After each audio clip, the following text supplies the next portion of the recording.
So much motherfucking design on right now. Break it down, bring it back, make it clap. I got 3 old thoughts, new guap, wear that thing. Bitches on my line, and you know. Halo guys. Halo guys. Assalamualaikum warahmatullahi wabarakatuh. Kembali lagi dengan kita kelompok 6. Kali ini podcast kali ini kita akan membahas tentang studi kelayakan bisnis. Kita sudah perkenalkan dulu, saya Lailatul Zahra sebagai pewawancara dan kita sudah kedatangan narasumber kita. Silahkan perkenalkan diri. Perkenalkan, nama saya Isnia sebagai narasumber. Perkenalkan, nama saya Maulana Silvia, saya juga sebagai narasumber. Jadi langsung aja kita ke topik pembahasan kali ini. Jadi saya akan bertanya, menurut Kak Silvi dan Kak Isni ini apa sih atau seperti apa definisi dari studi kelayakan bisnis itu sendiri? Menurut saya dari bahasanya kelayakan pastinya sebuah usaha atau produk itu layak untuk dijual, layak untuk dikonsumsi dan layak atau untuk menguntungkan bagi kita. Jadi istilah dari suatu kelayakan bisnis itu Kak, ya tadi tuh layak atau tidaknya suatu bisnis untuk dilaksanakan dalam melakukan penjualan itu, baik berupa dari mutunya, produknya, terus produk itu menguntungkan atau tidaknya. Karena jika produk itu tidak layak dijual, maka efisiensinya tidak laku, efisiensinya itu kan kurang gitu, tidak memenuhi apa yang kita inginkan gitu Kak. Kalau menurut Kak Iis bagaimana? Studi ini pada dasarnya itu membahas berbagai dasar konsep yang berkaitan dengan ekonomis dan sosial yang panjang gitu ya. Nah, dalam proses pemilihan proyek bisnis agar mampu memberikan memberi manfaat ekonomis dan sosial yang sepanjang waktu, dalam studi ini kita mempertimbangkan ekonomis dan teknis yang sangat penting. Karena kenapa? Akan jadi dasar implementasinya itu dalam kegiatan usahanya, seperti itu. Jadi menurut Kakak Iis dan Kakak Silvi di sini, studi kelayakan bisnis itu sendiri adalah bagaimana kelayakan dari bisnis ataupun produk yang akan kita jalankan di sebuah pasaran atau di masyarakat luas. Nah, kita sudah bicara tentang definisi studi kelayakan bisnis. Sekarang saya ingin tahu bagaimana atau apa sih manfaat dari studi kelayakan bisnis itu sendiri. Boleh tolong dijelaskan? Untuk manfaat studi kelayakan bisnis itu namanya juga bisnis ya Kak. Jadi untuk merintis usaha baru gitu. Itu misalnya kita untuk membuka sebuah toko, membangun pabrik dan sebagainya, itu namanya juga kelayakan bisnis. Jadi manfaat kelayakan bisnis itu kita bisa membuka toko-toko kecil atau sebuah pabrik gitu. Jadi selanjutnya itu biasanya untuk mengembangkan usaha yang sudah ada gitu. Jadi yang sebelumnya belum begitu rame atau belum layak untuk dijual gitu atau kurang memadai. Nah, di sini mengembangkan usahanya, yang misalnya itu menambah kapasitas pabriknya atau menambah SDM-nya gitu, untuk lebih mengoptimalkan sebuah usaha atau ya kan namanya juga supaya lebih layak untuk melakukan bisnis gitu ya. Terus yang ketiga itu milih jenis usaha yang yang diinvestasikan atau proyek apa gitu yang menguntungkan kedepannya, meskipun dalam awal-awalnya itu hanya sedikit gitu untungnya. Jadi mungkin setelah melakukan berdagang lebih banyak lagi gitu, mungkin dari melakukan membuka usaha tadi yang sebelumnya saya sebutkan, membuka toko lagi gitu, mengembangkan usaha baru, itu mungkin lebih banyak lagi yang diuntungkan.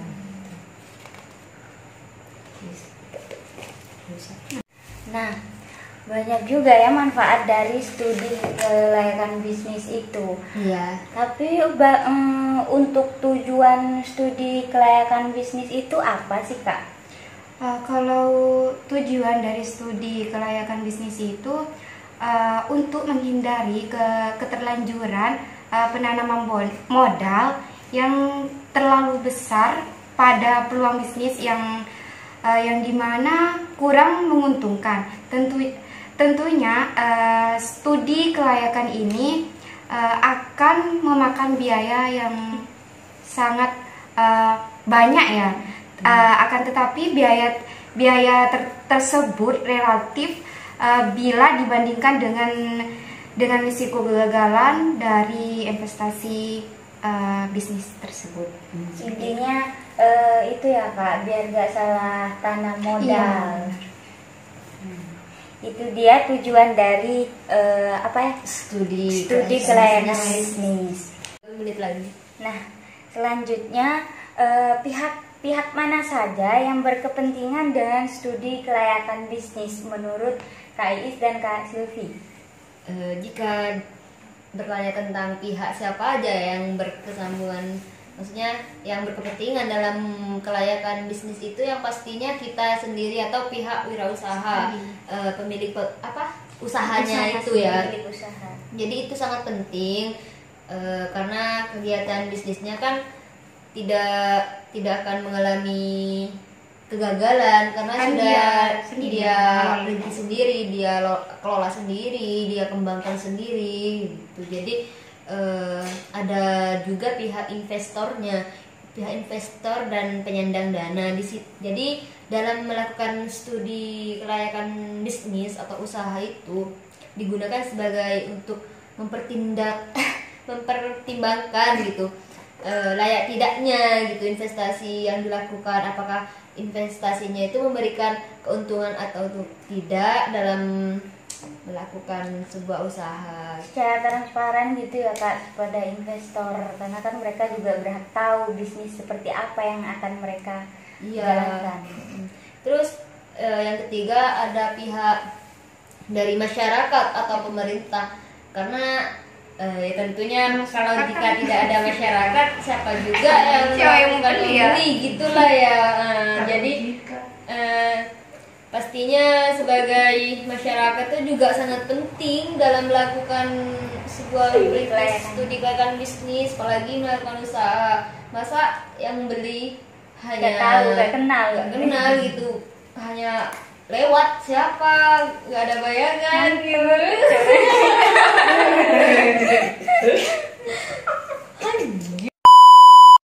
Nah, kita tadi sudah bicara banyak tentang studi kelayakan bisnis. Saya di sini penasaran bagaimana proses studi kelayakan bisnis itu sendiri. Wow, kalau ditanya proses ya pastinya Panjang ya Kak ya, karena sebuah proses itu memenuhi tahap-tahap gitu. Nah, jadi sebelum melakukan sebuah proses itu, yang pertama kita melakukan gagasan usaha. Maksudnya dari gagasan usaha itu kita memikirkan ide. Ide itu memiliki apa sih? Sebelum kita melakukan merintis usaha, ide yang kita harus pikirkan bagaimana ke depannya, bagaimana untuk dikembangkan. Jadi ide itu kemudian dirumuskan dan dilakukan sebuah tahap lanjutan. Terus yang kedua itu ada tahap tujuan. Nah, tujuan Ya, dari kalau nggak ada sebuah tujuan kan nggak jalan. Jadi yang kedua itu ada tujuannya pasti melakukan visi misi gitu, seperti di sekolah ya. Sekolah juga punya visi misi. Ya, Nah, pastinya dari kan visi ada. misi itu sudah terwujud enggak, sudah menjadi kenyataan enggak. Jadi harus sebenarnya tujuannya untuk apa? Kan jadi harus kenyataan gitu loh, Kak. Nah, terus habis itu tahapan analisis atau evaluasi, jadi tahapan dari pengkajian ide-idenya itu, terus bisnisnya itu sudah tercapai atau tidak. Jadi dalam tahapan evaluasi ini ada beberapa ya. Yang pertama itu ada aspek pasar, di mana aspek pasar ini mencakup sebuah produknya yang akan dipasarkan, itu yang sudah dijelaskan tadi, sudah layak atau belum untuk dijual. Jadi untuk permintaan, melakukan penjualan, namanya juga pasar ya, pasti biasanya melakukan tawar-menawar gitu. Dan ada strategi pesaing yang pastinya sudah dilakukan oleh sebuah orang atau bisnis. Nah, terus yang kedua tuh ada aspek teknik produksinya. Tekniknya itu seperti melakukan survei lokasi tokonya atau bangunannya, metode produksinya itu merupakan dari langkah-langkah atau evaluasi dari proses studi kelayakan bisnis.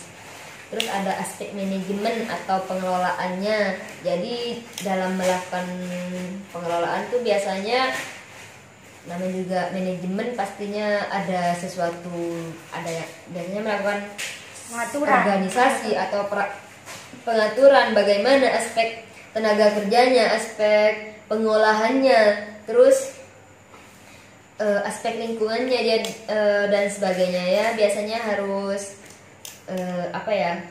dalam melakukan sebuah penjualan, pihak-pihaknya harus ramah gitu. Namanya kan juga manajemen ya. Manajemen kan biasanya berbicara tentang keuangan. Terus ada aspek finansial. Nah, ini yang dibahas, finansial itu atau merupakan aspek keuangan. Jadi di situ sudah tertera jelas, namanya juga aspek keuangan, pasti dari sumber dananya, penggunaan dananya, proyeksi keuntungannya atau kerugiannya itu dibahas. Jadi semua nggak bisa asal-asalan ya? Nggak bisa asal-asalan. Selain dari aspek finansial atau keuangan dan yang lainnya, pastinya ada aspek ekonomi, keamanannya harus terjaga, harus berkualitas, kan seperti itu Kak. Terus aspek sosial budayanya, terus ya biasanya kurang lebih seperti itu. Terus yang terakhir itu ada tahap keputusan. Nah, keputusan itu dibagi menjadi dua Kak, dimana dalam proses analisis studi kelayakan bisnis itu, dalam melakukan keputusan itu sudah dilaksanakan atau go atau tidak dilaksanakan atau no go, seperti itu. Jadi namanya juga proses kelayakan ya, dia sudah menjadi kenyataan atau tidak itu, atau sudah dilaksanakan enggak, seperti yang tadi saya bicara tentang visi misinya itu sudah menjadi terlaksana atau sudah jadi kenyataan atau tidak gitu. Nah, selama seperti itu, keputusannya sudah dilaksanakan atau tidak dalam melakukan sebuah aspek analisis kelayakan bisnis. Itu dia proses dari studi kelayakan bisnis. Cukup panjang ya teman-teman, semoga bisa dipahami. Cukup memutar-mutar ya. Ya, karena namanya juga proses harus bertahap juga. Betul sekali, namanya juga proses yang pastinya itu panjang, kompleks dan terurut. Sangat. Nah, selanjutnya di sini kita akan membahas tentang analisis kelayakan bisnis. Kali ini mungkin Kak Iis yang akan menjelaskan. Iya, tadi kan sudah dijelaskan ya tentang proses kelayakan bisnis itu sendiri oleh Kak Silvi. Nah, di sini pastinya sesudah kita mengetahui dari proses tersebut, kita pastinya untuk menganalisa kelayakan bisnis tersebut kan ya. Nah, untuk yang pertama itu analisis aspek pemasaran atau analisis peluang pasar. Nah, itu ada beberapa tahap dalam analisis aspek pemasaran itu. Nah, yang pertama analisis potensi pasar, yang dimana analisis potensi pasar ini yang tadi dari dijelaskan ada juga tawar menawar, terus bagaimana setelah direncanakan atau melakukan ide itu pengumpulannya, ada ya tadi ada potensi pembeli, ada potensi ada tawar menawar gitu, dan juga identifikasi pasar yang potensial ya pastinya, dengan peluang penjualan yang maksimum seperti itu. Yang kedua itu identifikasi pemakaian akhir yang dari produk atau jasanya, yang dimana dengan langkah yang dilakukan pada tahapan ini adalah untuk mengidentifikasi peluang potensialnya. Yakni pelangganan dengan produk yang secara rutin seperti itu. Dan juga kita itu harus identifikasi segmen pemasaran pokok. Nah, setelah pelangganan potensial tersebut, kita dapat ditetapkan dengan langkah-langkah tersebut. Nah, tadi kan sudah dibahas tuh ya Kak tentang aspek pasar atau pemasaran. Nah, kalau boleh tahu bagaimana atau apa saja yang meliputi analisis aspek pemasaran itu? Dari analisis aspek pemasaran itu sendiri, kebutuhan dan keinginan konsumen kan ya, dan juga segmentasi pasar. Setelah kita mengetahui segmentasi pasarnya, kita harus target dari pasar untuk menyangkut banyak konsumen yang dapat untuk diraih untuk nilai tambahan, dan juga masa hidup untuk produknya tersebut, dan juga struktur dari pemasarannya, dan juga yang sudah disebutkan oleh Kak Silvi, yang pertama tadi persaingan dan strategi pesaing ya. Dan ukuran pasar tentunya ya, strateginya gitu. Dan juga pertumbuhan dari pasar atau sekitar lingkungannya itu ya. Selain itu ada laba kotor dan pasang pasar. Nah, kan sudah dilakukan analisis, sudah dilakukan analisis pemasaran tadi ya. Lalu bagaimana analisis produksi atau operasinya gitu Kak? Biasanya sih kalau berbicara analisis produknya ya Kak ya. Biasanya yang pertama itu melakukan analisis kelayakan bisnis itu ada tadi udah dijelaskan ya Kak ya. Jadi mengidentifikasi analisis tekniknya dan uji coba produknya. Yang kedua itu dalam analisis produksi itu dari lokasi operasinya, dimana lokasi yang dipilih itu sudah sesuai, udah strategis dan efisien atau belum, ya seperti itu. Terus volume operasi, kenapa ada volume operasi? Karena dalam melakukan suatu produksi atau analisis produksi itu jadi harus relevan gitu, harus potensi pasarnya itu dengan apa yang diprediksi permintaan itu harus harus sesuai, tidak lebih dan tidak kurang. Terus dari mesin dan peralatannya, kalau juga mesin dan peralatan biasanya kan dalam melakukan sebuah melakukan produk pasti membutuhkan namanya mesin dan peralatan lah ya Kak. Terus bahan bakunya dan bahan penolongnya, ya bahan baku dari pembuatan produknya itu serta penolongnya itu ya seperti bahan tambahan lah ya istilahnya. Terus tenaga kerjanya, SDM-nya, terus layout, dimana biasanya layout itu ini Kak, tata ruang atau tata fasilitas operasi itu bagaimana sarana dan prasarana pendukung mungkin kayak ya. Proses praktis atau ya tadi seperti yang dijelaskan itu sudah efisien atau belum seperti itu. Betul sekali. Nah, itu dia merupakan analisis produksi atau operasi yang dapat kita lakukan atau mungkin perlu kita perhatikan untuk menjalankan suatu produksi. Selanjutnya ada juga analisis aspek manajemen. Nah, seperti apa? Mari kita simak penjelasannya dari Kak Izzy. Nah, analisis aspek manajemen ini yang terdiri dari kepemilikan, di mana kepemilikan itu yang didirikan pribadi ya atau orangnya itu sendiri, individu seperti itu. Iya. Organisasi itu kayak seperti kelompok kan ya, Staff atau karyawan, staff-staffnya. Biasanya ya namanya juga organisasi. Staff-staffnya itu atau karyawannya itu melakukan sebuah gotong royong gitu. Iya, kan ya, lebih cepat, lebih pekerjaannya lebih enteng, lebih ringan. dan juga kita harus juga mempunyai tim manajemen ya. Pastinya kita kalau tidak mempunyai tim manajemen dalam merintis prosesnya, merintis usaha itu agak susah kan ya kalau nggak ada tim manajemennya itu sendiri, tidak tertata dengan rapi seperti itu. Iya, tidak ada manajemennya guys.